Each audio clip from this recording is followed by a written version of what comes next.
राजा विक्रमादित्य के राज्य में शांति और समृद्धि थी, लेकिन एक दिन राजमहल में एक रहस्यमयी घटना घटी।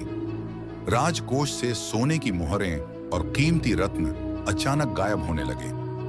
किसी को नहीं पता था कि ये चोरी कैसे हो रही थी, क्योंकि कोषागार के द्वार हमेशा बंद रहते थे और वहां केवल राजा के सबसे विश्वस्त पहरेदार ही जा सकते थे। राजा ने अपने मंत्रियों और गुप्तचरों को बुलाकर इस रहस्य को सुलझाने का आदेश दिया। कई दिन बीत गए, लेकिन चोर का कोई सुराग नहीं मिला। तभी महल के पुराने ग्रंथों में एक प्राचीन शापित खजाने का जिक्र मिला। कहा जाता था कि राजमहल के नीचे एक गुप्त सुरंग है, जिसमें सदियों पहले का एक ऐसा खजाना छिपा था जिसे छूते ही इंसान गायब हो जाता था। राजा विक्रमादित्य ने राजगुरु से सलाह ली और उन्होंने बताया कि यह कोई साधारण चोरी नहीं, बल्कि किसी प्रेत या रहस्यमयी शक्ति का काम हो सकता है। राजा ने अपने सबसे वीर सेनापति अर्जुन देव को इस रहस्य की तह तक जाने का आदेश दिया। रात के अंधेरे में अर्जुन देव कुछ सैनिकों के साथ कोषागार के पास छिपकर बैठ गए। आधी रात को उन्होंने देखा कि जमीन अपने आप दरकने लगी और वहां एक गुप्त द्वार खुल गया।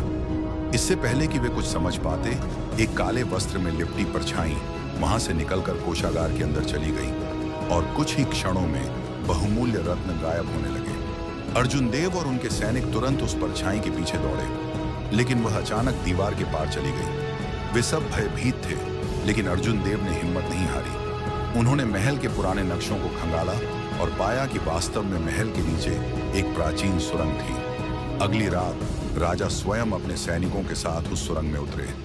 वहां घुप अंधेरा था और हर कदम पर किसी अनहोनी का आभास हो रहा था।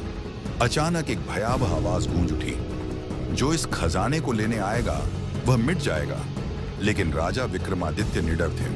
उन्होंने अपनी तलवार खींची और आगे बढ़े। तभी एक भूतिया आकृति प्रकट हुई, जो दरअसल पुराने समय का एक शापित सैनिक था। राजा ने मंत्रियों से मिले रहस्यमयी मंत्र का जाप किया और देखते ही देखते वह आकृति धुएं में बदलकर हवा में विलीन हो गई। राजा और उनके सैनिकों ने सुरंग के अंत में एक विशाल सोने और रत्नों से भरा कमरा पाया। यह वही शापित खजाना था जिसकी कहानियां सदियों से सुनाई जाती थी। राजा ने बुद्धिमानी से उस खजाने को पवित्र जल से शुद्ध कराया और उसे अपने राज्य की भलाई के लिए उपयोग किया। इस घटना के बाद राजमहल में दोबारा कोई चोरी नहीं हुई। किंवदंती बन चुकी इस घटना की कहानी सदियों तक लोगों के दिलों में रोमांच और रहस्य बनाए रखी।